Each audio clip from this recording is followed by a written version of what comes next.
We've made it to the Final Four, and as exciting as that is, unfortunately, that means it's the final weekend of college basketball for the season. But as we talked about coming into the tournament, right? This was kind of your wish, right? You were like, I honestly hope we get the four number one seeds, so that we get the four best teams, and they can duel it out. And here we are. This Saturday, we'll have the four number one seeds as you'd kind of hoped, and really, I think as a lot of people had hoped. Um, you know, even though it didn't result in a bunch of upsets this March, we should get two really, really good games between four high level basketball teams this weekend. And it's the first time this has happened since 2008. So, pretty uncharted territory for March Madness. Yeah, I mean, this is definitely what I was hoping for, but I was kind of hoping it would happen in a little bit of a different fashion. I mean, there was really no drama throughout this entire tournament, at least so far. I mean, the Elite Eight provided some drama, although all the favorites ended up winning, like that Florida Texas Tech game, the final 5 minutes or final 3 minutes of that game where Tommy Haug and Walter Clayton hit some massive shots to will them into the Final Four was really exciting, devastating for some Texas Tech fans, obviously. I mean, they had that game right at their fingertips and kind of slipped away from them, missing two front ends. And then besides that, there wasn't really much they could have done. Florida made tough shots. So, but besides that, I mean, I'm pretty excited to get the four best teams in America in the Final Four, and hopefully we get some really, really good games because, I mean, obviously not a ton of parity so far, but yeah. No.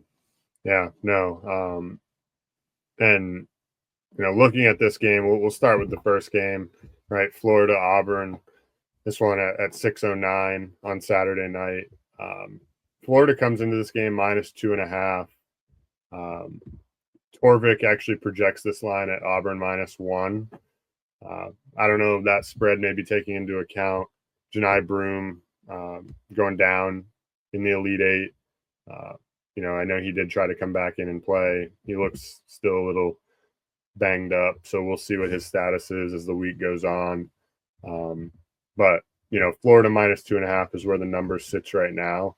But I don't know. I feel like this number, based on how these two teams have played, I feel like it probably should be closer to a pick. Maybe it's neutral floor, the two best teams in the SEC.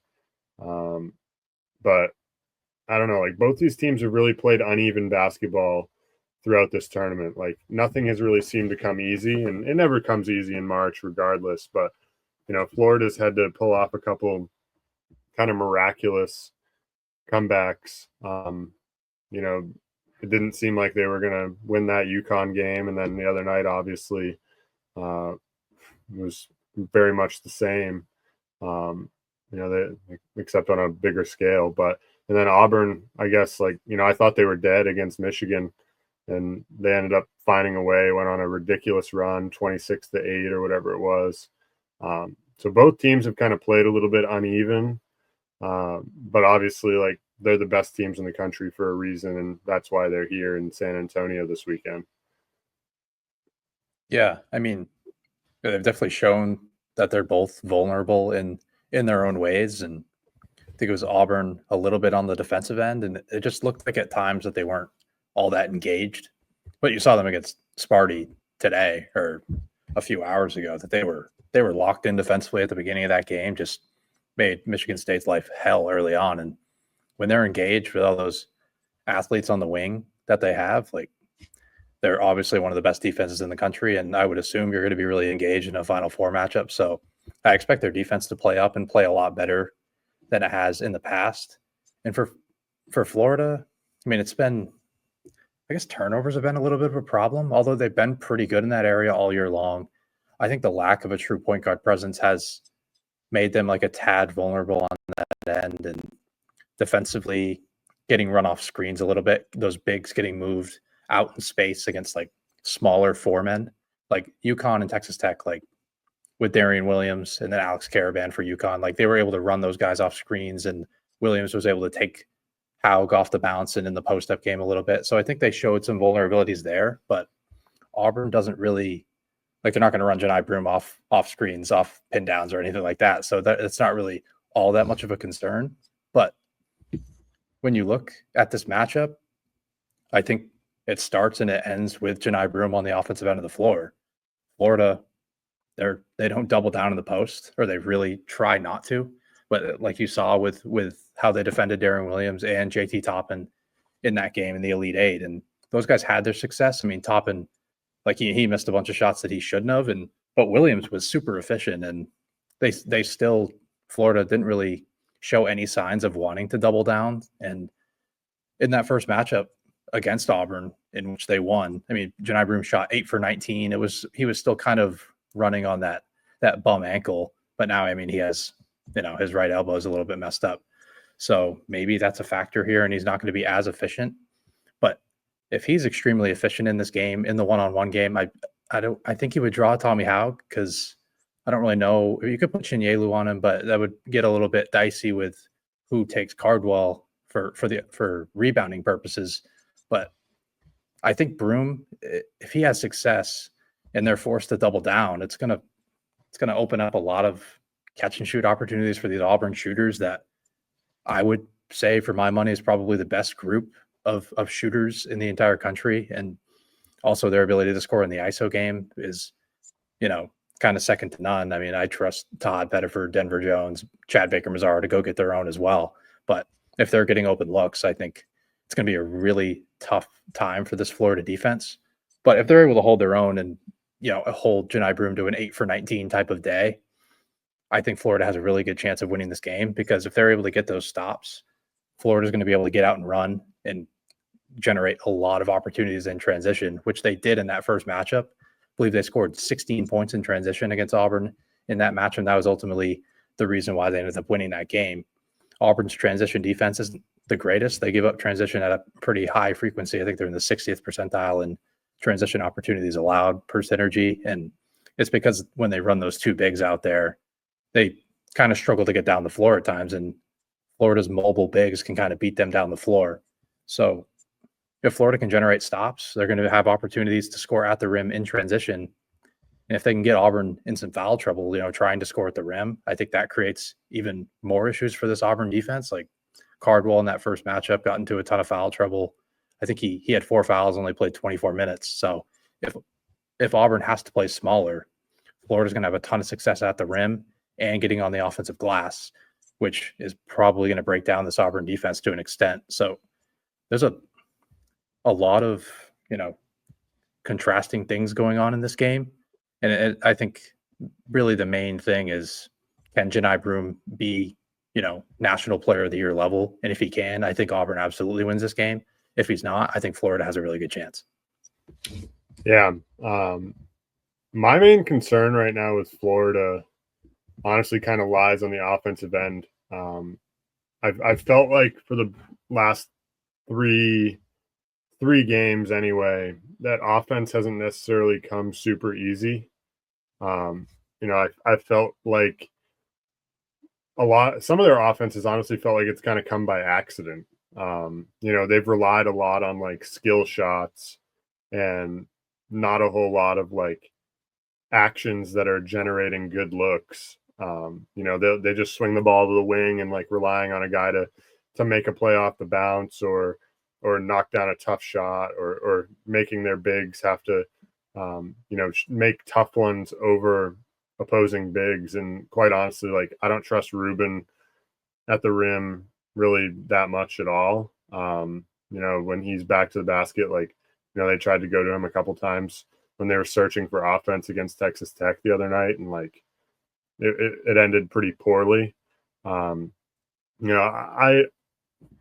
They obviously have like the clutch gene in them with Clayton and Howe especially, but I felt like their offense has been just a little bit different from what it's been all year long. And maybe part of that is like it's the tournament. They're not getting stops on the other end, so they're pressing a little bit on the offensive end, trying to force the issue too much. But I don't know. I'm a little bit concerned about what I've seen from them offensively in terms of the types of shots they've been getting. So to your point about get them needing stops to get out in transition. I think that's 100% super important in this game. If they can't do that, like they need some of those easy looks right now. The way their offense has been flowing to generate some points for them, and that's obviously an area they can against Auburn. Obviously, another area against Auburn, and much like they do against just about any team, is the offensive glass. I mean, they're fifth in offensive rebound rate in the country. Auburn, not great on the defensive glass. Like Janai Broom, that's actually an area like he's not super great is on the defensive glass. They're 161st in defensive rebound rate. So I don't know. I think that's where Florida will end up having the advantage is if they can get some stops, get out in transition, and then really their offensive rebounding against Cardwell, who's also like not a fantastic defensive rebounder. I think that's where they can eat them up and either finish at the rim or spray out to Richard, to Clayton, of course, Howe, Martin, right? Any of those guys. And Richard didn't really play well the other day, so I'd expect him to kind of bounce back. Senior guy who's really had a great year for Florida. I'd expect him to bounce back here, be ready to go, make some shots, get out in transition, just kind of pick up the scraps. That's the way I look at him as a player. Is he really just does all the little things and kind of picks up the easy points, off cuts, off offensive rebounds, making open threes. So I think that puts Florida in a pretty good position here, especially with the health of Janai Broom being in question. Yeah, I think Florida scoring off cuts, I think, is really important in this game as well. With Auburn, trying to stay connected to shooters, they scored 14 points off cuts against Auburn in their win. They put 90 points total in that game. That game was played at like 74 possessions, so that could be pretty indicative of what we're going to get here in this next matchup. If this game's played above 70 possessions, I do think Florida wins because that means they got enough transition opportunities to, ultimately break down Auburn's defense a bit. So, but if this game is slowed down into the half court, if Auburn is, scoring enough to get back on defense, I think it's going to come down to Walter Clayton's dribble creation. But like I said, like they're going to cut off, 3-point opportunities for guys like Martin and Richard. So Walter Clayton in the pick and roll game, in the isolation game, is going to be huge in this game against Auburn's. They play drop coverage. They will high hedge at times, but I think him to make shots off the dribble from three, or if that's in the mid range, I think is going to be huge if this game slows down in the half court.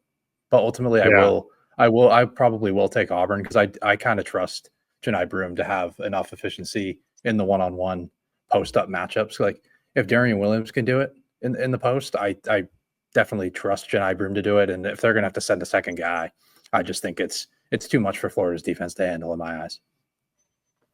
Yeah, it's interesting because I am a little bit concerned about his health. We'll see. I know he did come back tonight, so that is like a worry and kind of moves me maybe off Auburn. But I think this game ultimately like comes down to who controls the glass, who doesn't turn the ball over. Because even though these teams have both been pretty good at not turning the ball over all year, they've both had their fair share of issues this tournament turning the ball over. And neither team really forces a ton of turnovers, but both teams just, especially if this game gets going fast paced, I could definitely see turnovers playing a factor here. So I think it really comes down to who controls the glass, who limits turnovers, and whose best players show up the most, right? Is it going to be Walter Clayton and company for Florida? Is it going to be Pettiford and Broom for Auburn? We'll see. Ultimately, I think Florida gets it done just because of Broom's question mark on his elbow, but I could see this game really going either way. I think it's just going to come down to those three things and whose best players make the most shots down the stretch. Yeah. And it's like That seems like a cliche thing to say, but I think in this Yeah, particular matchup, like I do think it's extremely important because both teams like they force your best players to go make plays and they yeah, just don't allow any of these secondary actions. Like these teams profile is like almost the exact same type of defense. I know like Golden will switch up his pick and roll coverage slightly more often than Bruce Pearl will, but that's really the only difference between these two defenses. So, but I mean, besides the fact that Florida, I think they like to play with a little more verticality on the offensive end. They don't really foul as often. Auburn will kind of, they'll fly for block shots and, leave rebounders open for second chance opportunities, which that could ultimately be the difference here as well because Florida's so good on the glass. And if you're not getting a body on those front court pieces like Haug and Chinyelu and Condon, it will be a long night for Auburn if they can't slow that down at least a little bit. They did okay in the first matchup, but ultimately it was Auburn just not being good enough in transition. Chad Baker-Mazara went down in that game as well. He only played 18 or 19 minutes, and he's a really important piece. No matter what people think about him, he's like probably the best 3-and-D player in the country. Like he's definitely top 5, but he's super important, especially in a game like this. So yeah, I'm personally going to take Auburn because I do trust Janai Broom. Like if he's healthy, if he doesn't look healthy in the first couple of minutes, you can kind of scrap that, but pregame, I think the fact that he came back and played in that game, albeit like he was barely picking up his right arm, I think he's going to be okay to go with almost a week's rest. yeah. And also going back to your point too about the doubling of Broom and how they guarded Texas Tech. Do you think? And this is just more of a question, a curious question, is like how do you think Florida handles this matchup differently, if at all? Because like Cardwell is not really a guy that they're super worried about on the offensive end, whereas Toppin and Darian Williams both for Texas Tech are guys that you're worried about on that end. Yeah, it's just I think Florida's going to be better off playing more Alex Condon, and as good as Tommy Haug was, I think it's going to have to be less Tommy Haug. Like Williams had his way in the post at times against him, so he's not going to be able to guard Broom. I think the only option would be you put Chinyelu or you put Condon on Broom, and like it's tough for Haug to. You can't really stick him on Cardwell either, can you? I mean, is he a good enough defensive rebounder to keep Cardwell off the glass consistently? I don't really think so. As good as Haug is, he's super versatile. It's just tough. You can't really throw him on a true center and expect him to have a ton of success on the defensive glass. Like Cardwell will kind of eat that alive. Unless he gets in foul trouble, then Haug is open to play. Obviously, he can play 30 plus minutes in this game when they have to play more Chaney Johnson minutes. But I do think Florida is going to play one-on-one with more Alex Condon and then some Chinyelu mixed in there. But I don't think we're going to see any Tommy Haug guarding him. If they do have to put Haug on him, they're going to have to send a second guy. And then, like I said, that's going to open up more opportunities. Florida doesn't want to get forced into rotation. That's the whole reasoning why they play one-on-one in the post. Playing through the post isn't really something that's not an efficient play type throughout the course of a game. And like Golden is super like analytically sound that he knows all these things. Like he forces teams to live in the mid-range. He wants you to play in isolation. He wants you to play through the post. And if he gives up, 3 post-up scores in a row, like he's not really going to panic. But if Broom is just having his way every possession, it's going to force his hand at some point. Yeah, no, that makes sense. So should be interesting to watch those matchups to see how these coaches make adjustments as the game goes on. And should be a great first game of the Final Four. We're split here on our pick for this game. Cody's got Auburn. I'm going to take Florida. I think either way, I think it's a close game. I think it comes down to the last few minutes, as it should with two of the best teams in the country. But look for this game to be exciting to see who moves on to the national championship.